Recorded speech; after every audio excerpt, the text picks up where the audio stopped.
तो हेलो दोस्तों, कैसे हैं आप सब। तो आज हम बनाने वाले हैं पंडित धीरेन्द्र कृष्ण शास्त्री जी को। यहाँ हम 2B पेंसिल का यूज नहीं करेंगे, हम बनाएंगे सिंपल पेंसिल से। तो पंडित धीरेन्द्र कृष्ण शास्त्री नाम तो सुना ही होगा। दरअसल ये प्रसिद्ध धार्मिक तीर्थ स्थल बागेश्वर धाम सरकार के पीठाधीश हैं। तो आइए इनके बारे में हम कुछ रोचक तथ्य जानते हैं। दरअसल पंडित धीरेन्द्र कृष्ण शास्त्री जी का जन्म 4 जुलाई सन 1996 यानी 1996 को छतरपुर जिले के गढ़ा गांव में एक गर्ग ब्राह्मण में हुआ था। धीरेन्द्र कृष्ण शास्त्री जी का बचपन उनके गांव में ही बीता। वह एक अत्यंत गरीब परिवार से ताल्लुक रखते थे। उन्होंने अपनी प्रारंभिक शिक्षा गांव के ही सरकारी स्कूल से प्राप्त की। अपने बचपन में आसपास के गांवों में वे दान मांगकर रामचरितमानस और सत्यनारायण कथा सुनाकर जीविकोपार्जन करते थे। वर्तमान में अविवाहित हैं, परंतु शीघ्र ही विवाह करने का विचार कर रहे हैं। उन्होंने ये भी बताया कि जया किशोरी उनकी बहन है तथा उनके और जया किशोरी के विवाह की खबर अफवाह मात्र है। जो लोग सोचते हैं कि पंडित धीरेन्द्र कृष्ण शास्त्री जी के विवाह जया किशोरी जी के साथ होगा, तो वो पूरी तरह गलत है। और हाँ, कहानी पे ही ध्यान मत रखिएगा, ध्यान आपका ड्राइंग पे भी होना चाहिए। तो ड्राइंग बनाते बनाते सुनते रहिए। मैं हूँ उत्तम और मेरे साथ बने रहिएगा। अगर वीडियो अच्छा लगे तो लाइक जरूर कीजिएगा, चैनल को सब्सक्राइब करना मत भूलिएगा, और वरना आप अभी कर ही लीजिए, वरना भूल तो जाएंगे ही।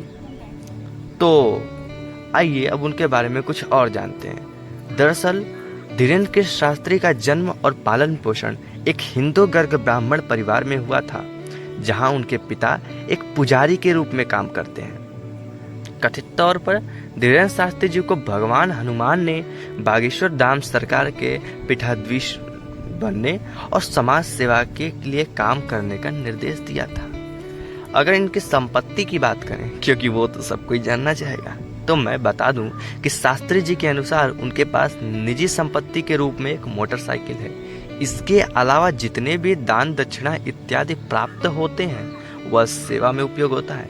उनके अनुसार उन्होंने 1 एकड़ जमीन खरीदी है, जिस पर वह कैंसर अस्पताल का निर्माण कर रहे हैं।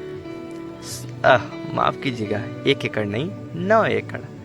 धाम में आया दान, मंदिर विस्तार, जन कल्याण कार्य जैसे कन्याओं का विवाह, रोगों के निदान और अन्नपूर्णा भंडार में लगाया जाता है।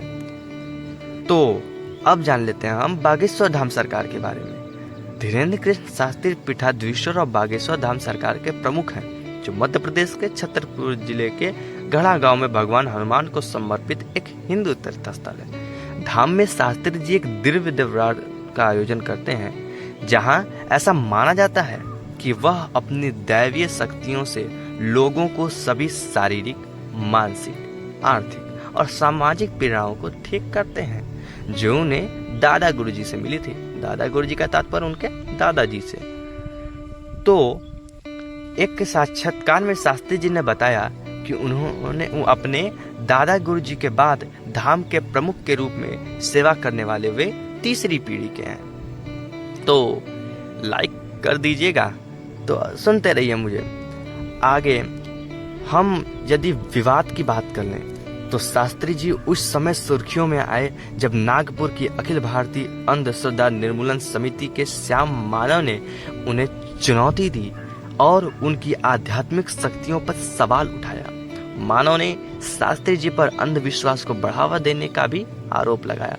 जब मीडिया में विवाद शुरू हुआ तो शास्त्री जी ने अपने मानव को अपने दिव्य दरबार में आमंत्रित किया और वह जो भी जानना चाहते हैं उनसे पूछने के लिए कहा।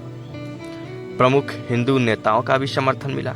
22 जनवरी सन 2023 को कई हिंदू संगठनों ने बागेश्वर धाम सरकार के प्रमुख धीरेन्द्र कृष्ण शास्त्री जी का समर्थन किया और पुलिस आयुक्त अमितेश कुमार ने कहा कि शिकायत की जांच और अखिल भारतीय अंधश्रद्धा निर्मूलन समिति के संस्थापक शिकायतकर्ता श्याम मानव द्वारा प्रस्तुत सबूत की जांच के दौरान ऐसा कुछ भी नहीं पाया गया जो महाराष्ट्र अंधविश्वास कानून के तहत कार्रवाई कर सके।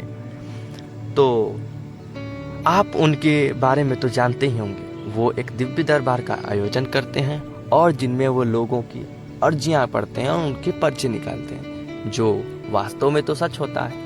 कौन कौन उनके समर्थन में है, कमेंट में एक बार जय बागेश्वर सरकार, जय बालाजी लिखना मत भूलिएगा।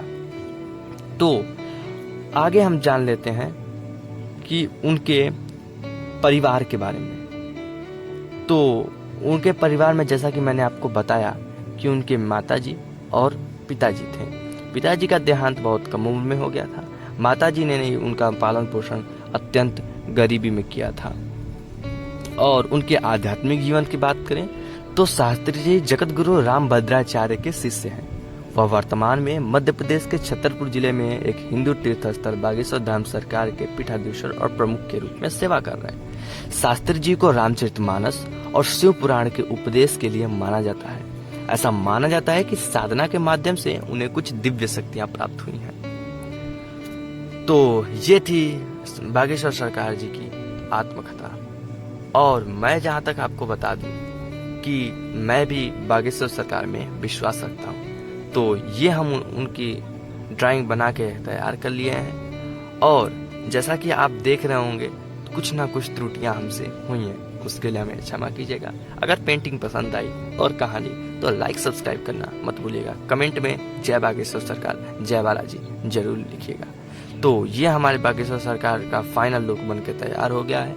और हमने यहाँ पे कुछ वीडियो को कट किया है और कुछ वीडियो को थोड़ा फास्ट फॉरवर्ड किया है, तो उसको आप मैनेज कर लीजिएगा। और ऐसे ही और ड्राइंग के बारे में और लोगों के बारे में जानने के लिए और ऐसे ही और ड्राइंग्स बनाते रहने के लिए हमारे चैनल को सब्सक्राइब करके बेल आइकन को जरूर प्रेस कीजिएगा। तो हमारे ड्राइंग का फाइनल लुक ये रहा। वीडियो अच्छा लगे तो सब्सक्राइब करना मत भूलिएगा। देखने के लिए धन्यवाद। जय हिंद, जय भारत। उत्तम ड्राइंग वाला को सब्सक्राइब करके जाइएगा। धन्यवाद।